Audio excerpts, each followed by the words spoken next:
Salutations geeks et geekettes, voici ma collection Angoisse de chez Rimini Éditions que je vous ai présentée. Et pourquoi cette vidéo, je vous explique tout de suite.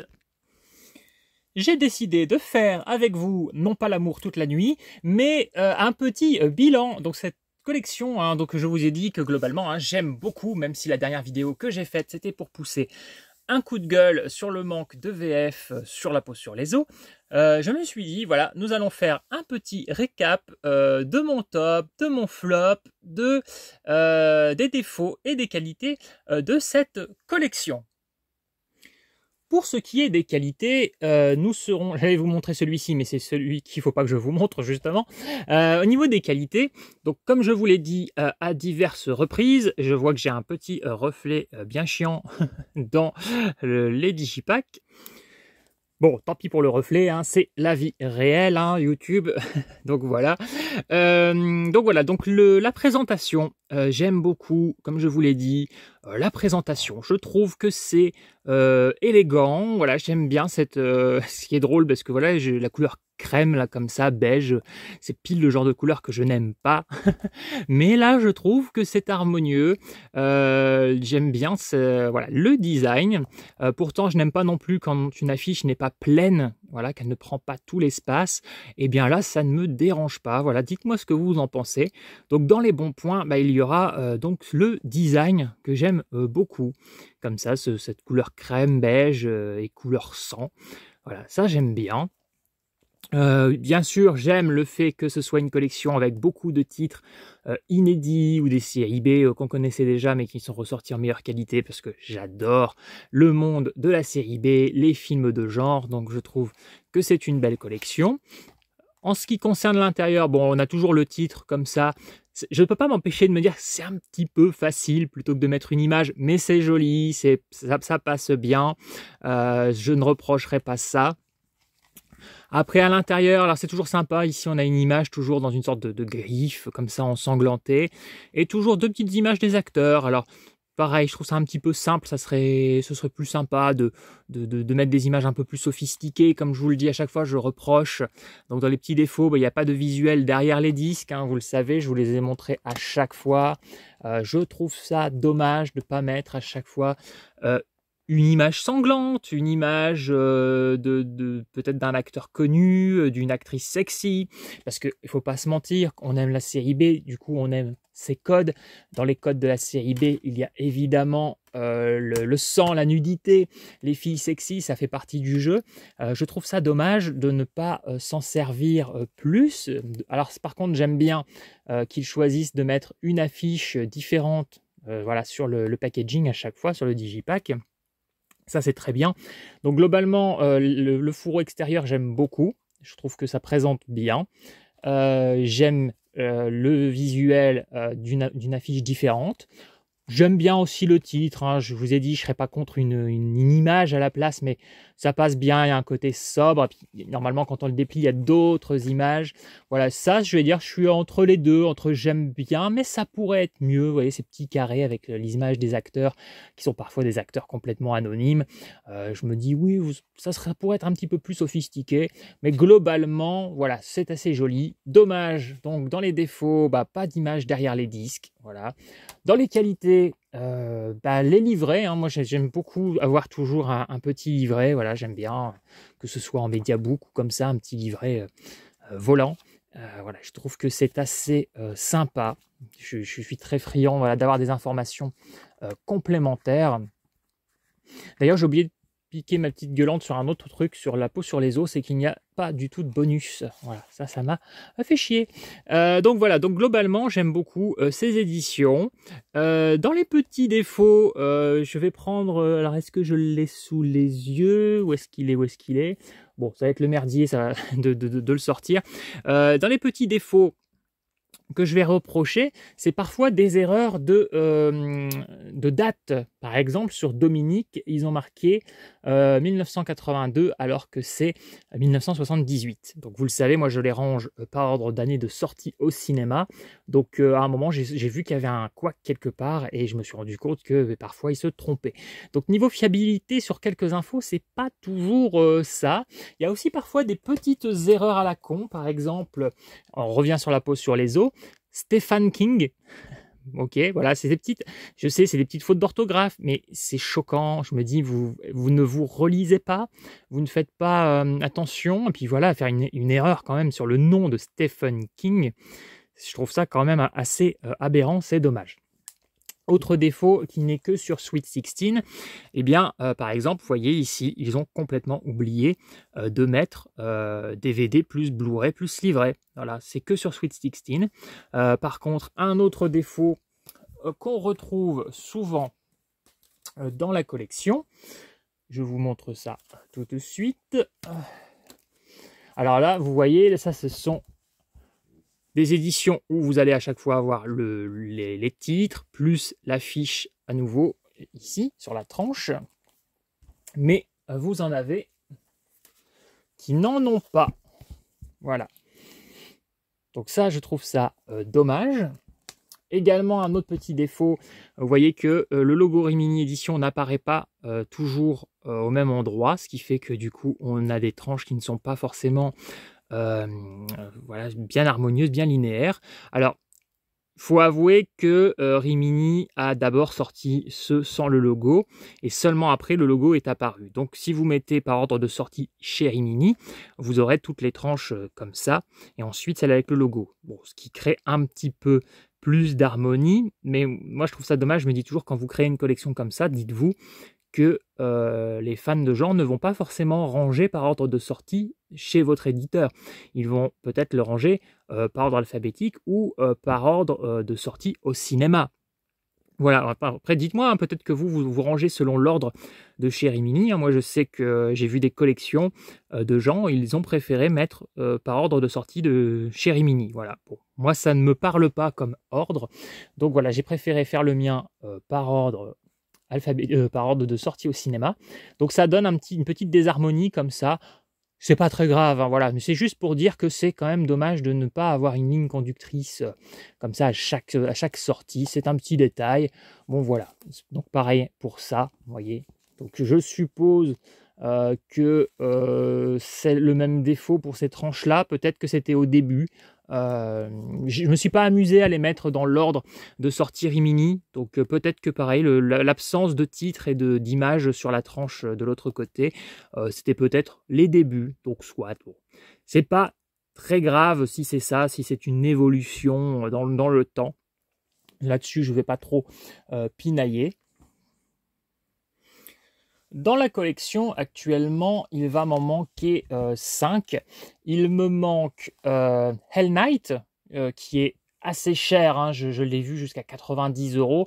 J'ai une alerte dessus depuis plusieurs mois, c'est assez rare de tomber sur un exemplaire. Donc il me manque celui-là que je n'ai jamais vu. Donc dites-moi s'il est sympa. Je sais que je ne paierai pas 90 €, même 50. J'attendrai d'avoir une belle occasion pour le choper. Il me manque également Terror Train, alors que j'ai en DVD classique, ça fait plusieurs années que je l'ai. Pour le DVD est pas de top qualité, donc je ne l'ai pas rematé pour faire ces vidéos. Je me suis dit, je vais attendre d'avoir le joli digipack de chez Rimini et je le rematerai à ce moment-là. Mais pour l'instant, pareil, un petit peu difficile à trouver, un petit peu coté, donc j'attends, voilà, de tomber dessus. Il me manque aussi dans cette collection Audrey Rose, pareil, que j'ai en DVD individuel et que du coup je n'ai pas maté. En sachant qu'il était sorti chez Rimini, je me suis dit je vais attendre un petit peu pour le regarder et de le posséder dans cette collection. Donc pareil, dites-moi s'il est bien, s'il vaut le coup. Peut-être que si je vois que j'ai du mal à le trouver, je craquerai, je finirai par regarder mon DVD. Donc je vous avais dit Hell Knight, je ne l'ai pas vu. Terror Train, j'en garde un souvenir correct, mais pas non plus le meilleur slasher. Audrey Rose, je découvrirai. Dans les films que je n'ai pas vus et qui font partie de la collection, il y a aussi Incubus. Voilà, celui-là, je ne l'ai pas vu non plus. Pareil, un peu coté, difficile à trouver, donc j'attends.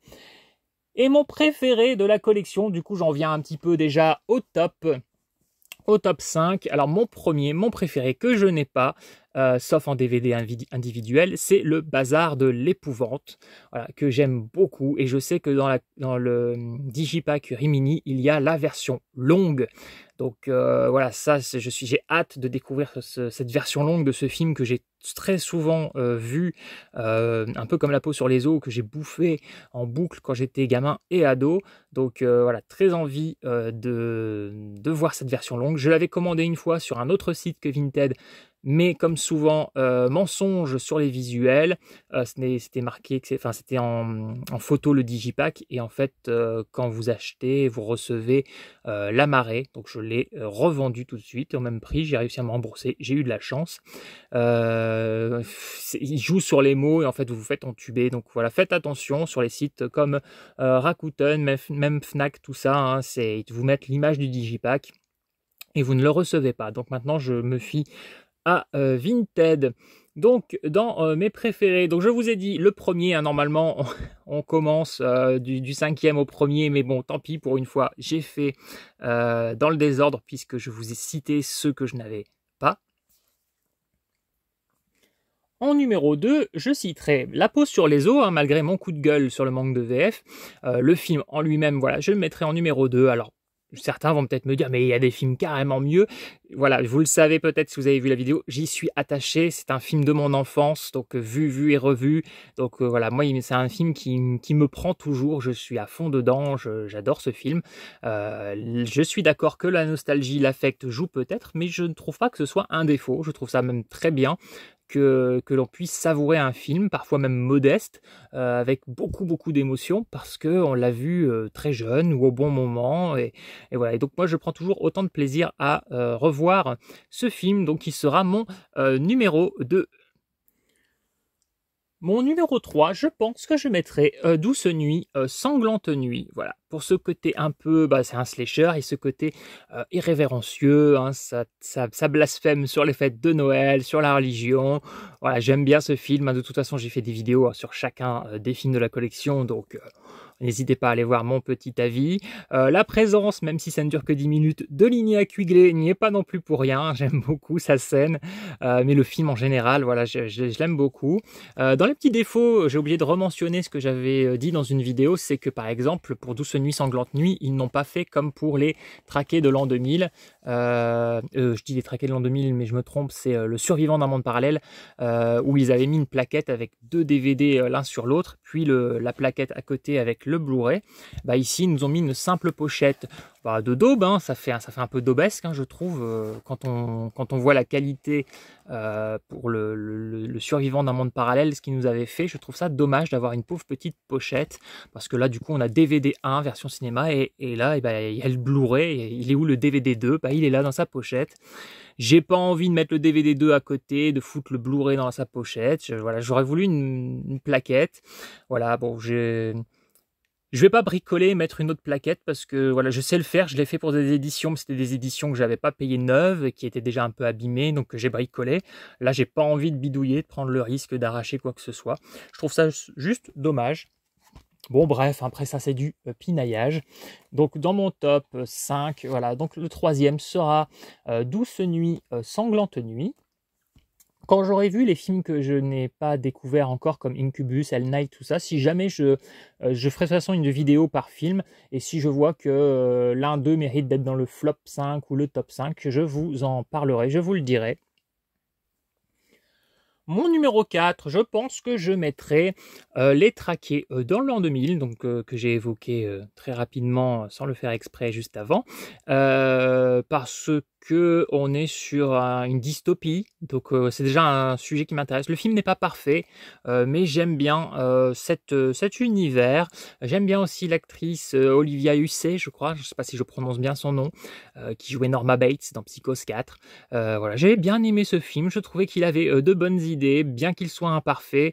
Il m'avait bien plu, bien intrigué. Donc voilà, pareil, je vous le conseillerais. J'avoue que toute la collection Angoisse, il n'y a pas énormément de films absolument transcendant. Je pense que c'est beaucoup de petits plaisirs pour les amateurs de films de genre, mais on n'a pas énormément de chefs-d'œuvre, je trouve, encore que hein, tout ça est subjectif. N'hésitez pas à me dire si vous trouvez qu'il y a des chefs-d'œuvre dans la collection.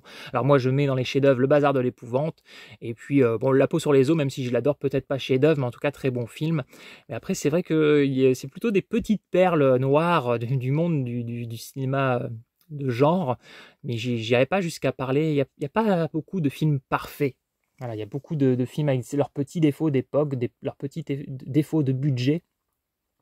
Mais voilà, du plaisir malgré tout. Donc Les Traqués de l'an 2000 que je mets en 4e position.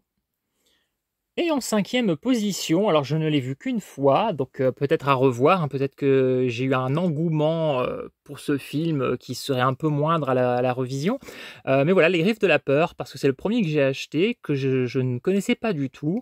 Et malgré la déception d'un manque d'attaque de chat, ce que je pensais qui serait un peu le sujet principal, j'avais été agréablement surpris par le générique, par certaines punchlines, enfin l'écriture en tout cas. J'en garde un bon souvenir. À revoir, hein, potentiellement. Voilà, mon top 5 est un petit peu comme ça, spontané, un petit peu ce qui me vient comme ça, à brûle pour point, l'expression que plus personne n'utilise. Voilà, je suis sûr que mon préféré c'est Le Bazar de l'Épouvante, La Peau sur les os en 2e, et après voilà, ça peut éventuellement changer, mais globalement voilà, les 5 premiers qui me viennent en tête après avoir maté cette collection, ce sont ceux-là. Voilà. Il y en a d'autres qui sont pas mal, hein. J'avais bien aimé Trauma, Alice Sweet Alice. Le problème majoritaire, je trouve, d'une grande partie des films de la collection Angoisse, c'est des petits moments de flottement, des petits moments parfois d'ennui. Et pour moi, l'ennui est le plus gros défaut d'un film. Voilà, ça, bien sûr, c'est complètement subjectif, mais voilà, moi, c'est ce que je n'ai pas envie de ressentir devant un film, c'est de l'ennui. Donc voilà, ceux que je vous ai montrés sont des films où je n'ai pas spécialement ressenti d'ennui du tout. Par exemple, un film comme Trauma, je l'ai bien aimé. Voilà, ce film-là, je l'ai beaucoup aimé, mais il y a des moments de longueur. Il y a des films que j'ai aussi trouvé très intrigants, intéressants, comme Le Survivant d'un monde parallèle, mais pareil, avec des petits moments de flottement, ce qui fait que j'en garde toujours un moins bon souvenir qu'un film où je ne me suis pas ennuyé du tout. Donc maintenant, nous allons passer à mon flop 5.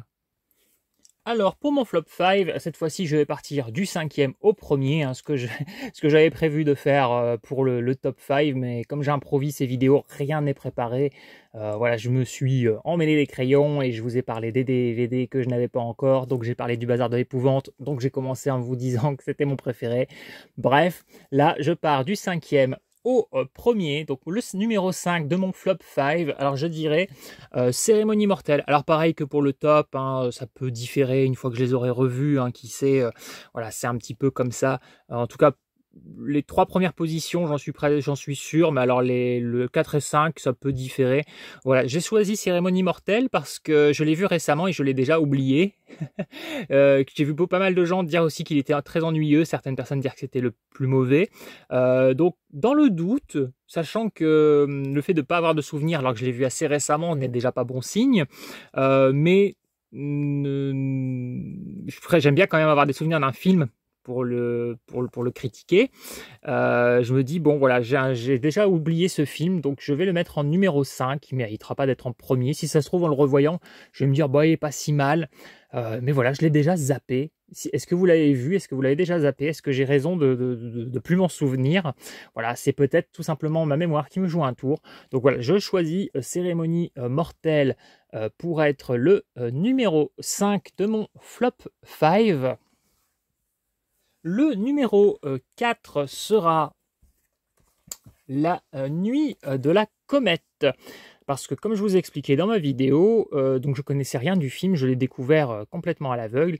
Et j'ai trouvé que le début était très prometteur et que plus on avançait, plus le film avait tendance un peu à devenir hybride, à changer de genre et pour être de moins en moins intéressant. Donc voilà, on commençait par une histoire on va dire d'apocalypse, puis de zombies, puis girl power un petit peu fun, un petit peu teenage, puis un projet gouvernemental. Enfin voilà, moi j'ai décroché. Voilà, donc pas véritablement mauvais, mais très dubitatif sur le cheminement du film. C'est pas vraiment ce que j'avais envie de voir quand je voyais le film progresser. Je n'avais pas trop envie de partir dans cette direction, et le film est quand même parti dans cette direction. En même temps, il fait bien ce qu'il veut, mais voilà, moi ça ne m'a pas satisfait. Numéro 3 de mon flop 5, je dirais le métro de la mort, voilà, qui ne m'a pas transporté non plus. Alors j'étais content de voir Donald Pleasence, la petite apparition de Christopher Lee, mais je trouve qu'on a passé beaucoup trop de temps sur les personnages, que ça blablate un peu. C'est pas que c'est inintéressant, mais on a envie qu'il se passe quand même quelque chose, on a envie de voir des choses morbides, on a envie de voir que ce soit les monstres, les tueurs. Enfin voilà, moi quand j'ai vu le film, je savais pas dans quoi je m'engageais au niveau du sujet. Mais voilà, je voulais voir des choses morbides, de la violence, du sang ou des maquillages. Et voilà, ça blablate un peu pour ensuite avoir une sorte de petit colline à des yeux dans le métro. C'était pas bien ouf. Voilà, pas détestable, pas mauvais, mais pas transcendant. Pour moi, en tout cas. Dites-moi ce que vous en avez pensé. Ensuite, en numéro 2, je vais mettre... Est-ce que je mets je mets celui-là. Je mets Terreur sur la ville. Terreur sur la ville parce que j'ai vraiment pas trouvé top. Hein. Là, autant le métro de la mort, enfin, Cérémonie mortelle et la nuit de la comète, je me souviens que je les mettais dans moyen. Donc moyen, c'est pas mauvais, c'est pas bon, c'est voilà quoi, il y a du bon, c'est pas détestable, mais bon, pas en kiff. Le métro de la mort, j'avais tendance à le mettre dans moyen moins. Voilà. Mais alors là, par contre, la terreur sur la ville, je mettrais déjà en dessous de la moyenne. Hein. Là, je considère que celui-ci est vraiment pas top du tout. Mais je le mets qu'en deuxième parce que je me souviens qu'il y a quand même 2-3 scènes un peu nanardesques qui peuvent au moins amuser, être un peu étonnantes. Du coup, voilà, le film est potentiellement... on peut potentiellement peut-être un petit peu s'en moquer sur 2-3 trucs. Mais globalement, je me suis quand même plutôt ennuyé. Je lui redonnerai bien sûr une chance, hein, je donne toujours une deuxième chance au film. Maintenant que je n'en attends plus rien, peut-être qu'il m'ennuiera moins. Voilà, donc pour moi pas top, et donc je l'ai mis en deuxième et non pas en premier, car en premier je réserve la place à Sweet 16, que je reverrai aussi, à qui je laisserai une autre chance, parce que je m'attendais à vraiment autre chose, et je sais que j'ai été très déçu, et j'ai trouvé que comme Terreur sur la ville, il se passait pas grand chose, sauf que Terreur sur la ville, il y a quand même 2-3 petites scènes qui m'ont un petit peu marqué au milieu du film, donc la scène du trombone, complètement ridicule, par exemple, alors que Sweet 16, je l'ai vu et presque instantanément un peu oublié. Je trouvais qu'il ne se passait rien, que les meurtres n'étaient pas inventifs. Terreur sur la ville, il y a des maladresses, il y a des trucs qui sont même un peu bidons, mais il n'y a pas on va dire qu'il n'y a pas un manque de créativité, il y a un manque de talent pour faire les choses. Alors que là, je trouvais qu'il y avait un manque de créativité. Peut-être que donc je l'ai regardé en espérant un bon slasher et que je l'ai trouvé fade, et peut-être qu'en le revoyant, en sachant que le film est un peu lent, un peu fade, peut-être que je le réapprécierai, je ne sais pas, donc je lui redonnerai une chance un jour. Je me souviens juste que ce que j'ai préféré, c'était le dernier plan du film. Alors pas parce que c'était le dernier plan et que le film était fini, mais parce que c'est un très très long plan sur la jeune fille, et avec la chanson Mélissa que j'avais trouvé très chouette. Je trouvais que ce dernier plan était vraiment pas mal, mais j'ai déjà zappé le reste du film. Alors peut-être à tort, hein, c'est peut-être mon esprit qui me joue un tour, et peut-être qu'il a plus de qualité que Terreur sur la ville, mais là pour l'instant, en mémoire, c'est celui qui m'inspire le moins, malgré ce petit final que j'avais bien aimé. Quand j'ai vu le final, je me suis dit, vous voulez pas recommencer le film et reprendre ici, et maintenant nous créer une histoire intéressante. Voilà, donc dites-moi vous, votre top 5, votre flop 5 ou 3 ou peu importe, ou votre préféré, celui que vous aimez le moins. Voilà, moi j'ai décidé de vous faire un petit top comme ça. Puis donc tous les autres, bah, quelque part au milieu, voilà, des petites séries B sympatoches. Voilà, donc j'ai bien apprécié cette collection. Je continuerai de me les acheter, mais alors pas au prix fort, hein, déjà parce que je n'en ai pas les moyens, et parce que, bon, mine de rien, on a quand même beaucoup de séries B qui sont pas extraordinaires. Il y en a des plaisantes, voilà, si vous avez le goût, hein, pour ces genres de films, comme moi, hein, ça risque de vous plaire, mais on peut assez rarement crier au grand film. Donc voilà, et donc pas mal de films avec quand même des moments d'ennui, ça revient beaucoup, même chez les autres, hein, parce que moi je publie un petit peu mes critiques sur Facebook ici et là, et dans les commentaires j'ai quand même pas mal de gens qui me disent « Ah mais là il était ennuyeux celui-là, ah ça c'est le truc qu'on retrouve tout le temps chez Rimini, il y a des films chiants, etc. etc. » Bon, moi je suis un peu plus nuancé, mais je suis très fan de série B, et je sais aussi voir le travail qui est derrière un film, donc j'aime pas trop défoncer gratuitement, mais je suis obligé quand même de reconnaître qu'il y a effectivement plusieurs films où j'ai trouvé qu'il y avait des minutes en trop, hein, parfois un quart d'heure, parfois même une demi-heure de trop. Donc voilà, clairement, on est sur de la bonne série B si vous êtes amateur de ce genre, mais pas des chefs-d'œuvre du tout. On a quelques séries B qui sont pas ouf, ça fait plaisir de les avoir. Donc globalement, je vous dirais que je vous conseille de les acheter, mais comme moi, c'est-à-dire à plus petit prix, à chiner. Je suis pas sûr que les films que vous trouvez dans cette collection valent vraiment 25 balles pièce. Voilà, donc que ce soit Sweet 16, Terreur sur la ville, Métro de la mort, j'estime que ces films ne valent pas ce prix. Maintenant, je pense que ce qui peut susciter l'attrait, hein, c'est un peu comme ça, peut-être comme moi, vous allez aimer le packaging, l'élégance de cette collection, hein, que voilà, je maintiens, hein, que c'est une jolie collection. Si vous avez les moyens, ben, n'hésitez pas, hein, faites-la, hein, si vous aimez ce genre de film. Mais je pense aux gens qui sont dans les mêmes situations financières que moi, c'est-à-dire peuvent pas se permettre de faire n'importe quoi non plus avec leur budget. Voilà, moi je vous suggère de les chiner comme moi. En plus, plus le temps va passer, plus possiblement certains titres vont baisser, hein. J'ai commencé d'ailleurs à voir Les Griffes de la Peur qui descendaient bien, et quelques autres titres. Et bien sûr, d'autres par contre vont être un peu cotés puisqu'ils sont épuisés, parce que voilà, que ce soit Hell Night, Incubus, même le Bazar de l'Épouvante, hein, en Digipack, pas moyen de le trouver, ça fait des mois que j'ai une alerte. Je n'ai vu personne le vendre à ce jour sur Le Bon Coin ou Vinted, hein. Je pense que celui-là c'est bien vendu, hein, c'est un film assez récent.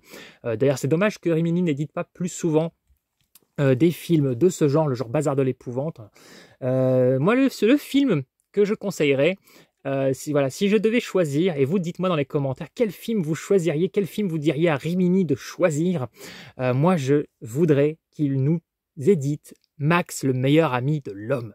J'adore ce film, et comme la peau sur les os, il est introuvable depuis la VHS. Alors peut-être, hein, quelque part en import, mais du coup en zone 1, en zone machin, peut-être sans sous-titres. Voilà. Moi j'aimerais bien avoir aussi bien la VOSTFR que la VF et retrouver le film Max, le meilleur ami de l'homme. Je ne comprends toujours pas pourquoi ce film n'existe pas, n'est pas édité. Alors peut-être une sombre histoire de droit, ou peu importe. Je vais dire, nous en tant que spectateurs, on s'en fout. Le film a existé en VHS, on veut qu'il soit édité. Il est très bon. J'adorerais voir ce film dans cette collection, et un petit peu plus de films modernes, un petit peu plus de films peut-être des années 90, donc comme La peau sur les os, Le Bazar de l'Épouvante, Max, le meilleur ami de l'homme. Voilà, je pense que la collection Mini devrait un petit peu tabler sur ce genre de film aussi, un peu plus fréquemment. Ça serait bien aussi qu'ils nous éditent, par exemple, la suite de Douce Nuit, Sanglante Nuit, enfin les suites des films qu'ils ont édités.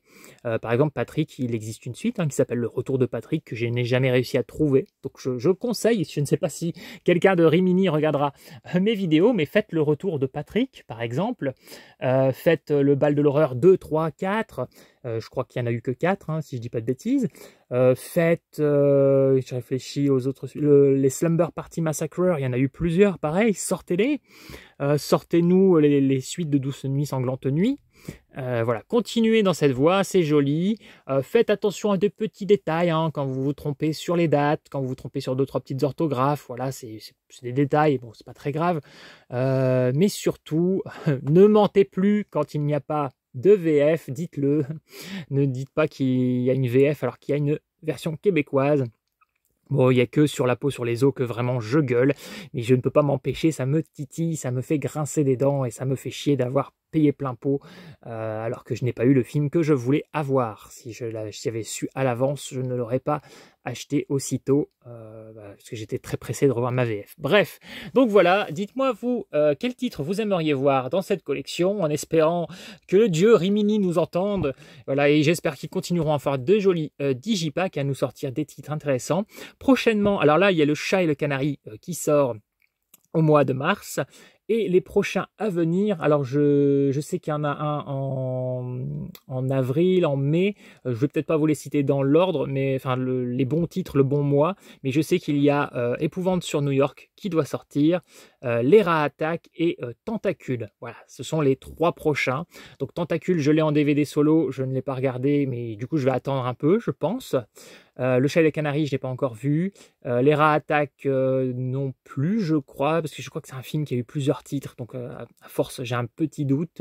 J'ai déjà oublié l'autre que je vous ai cité. Ah oui, Épouvante sur New York. Alors celui-là, je l'avais déjà vu, j'avais trouvé assez sympa, mais ça fait un moment que je ne l'ai pas vu, donc ça sera cool de le redécouvrir. Donc voilà, petite vidéo complètement improvisée, du coup peut-être un peu longue, un peu fouillie, mais voilà, j'y suis allé à l'arrache, un peu comme d'habitude. De toute façon, pour l'instant, vous m'avez jamais reproché ma manière de faire. N'hésitez pas à me dire si vous voulez que des choses soient améliorées ou pas. Voilà, n'hésitez pas à vous prononcer dans les commentaires. Et moi, je vous dis à bientôt, je repars vers la geekerie et au-delà.